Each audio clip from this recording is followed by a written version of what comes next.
အားလုံးပဲမင်္ဂလာပါဗျာထွန်းသက်ပြီးရနေကြိုဆိုပါရစေဒီနေ့မှာတော့ Messenger ဝီဒီယိုတန်ကို original ဝီဒီယိုတန်ပဲထားပြီးတော့တခြားဝီဒီယိုတန်လေးတွေပြောင်းချင်တဲ့သူများရှိတယ်ဆိုရင်ဒီဗီဒီယိုလေးကိုအစအနေဆုံးကြည့်ပြပါများ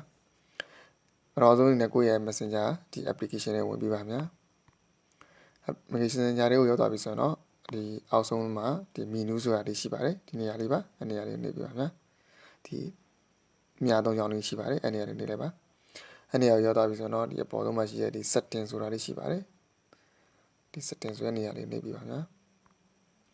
setting လေးကိုရောက်သွားပြီဆိုတော့အောက်ကိုနေနေဆွဲချလိုက်ပါဆွဲချပြီးသွားပြီဆိုတော့ဒီ avatar ဆိုတဲ့နေရာအောက်မှာဒီ notification ဆောင်းဆွဲနေရတွေ့ပါလိမ့်မယ်အဲ့နေရာလေးကိုနေပြပါများအဲ့နေရာလေးကိုရောက်သွားပြီဆိုတော့အောက်ကိုနေနေဆွဲချလိုက်ပါဒီနေရာမှာ Windows ဆိုတာနေတွေ့ပါလိမ့်မယ်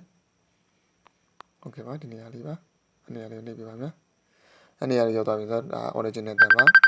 ကိုကတခြားအတန်တွေထားခြင်းနဲ့ဆိုတော့ကိုစိတ်ကြိုက်တခြားအတန်တွေကိုပြန်ပြီးတော့ထားလို့ရတယ်အဲဆိုရင်တော့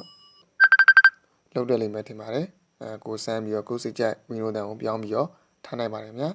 ဒီဗီဒီယိုလေးကိုအစအနေဆုံးကြည့်ပြီးရတဲ့ကျွန်တော်ရဲ့မိတ်ဆွေတကယ်ချင်းများကိုကျေးဇူးများတင်ပါတယ်ဗျာ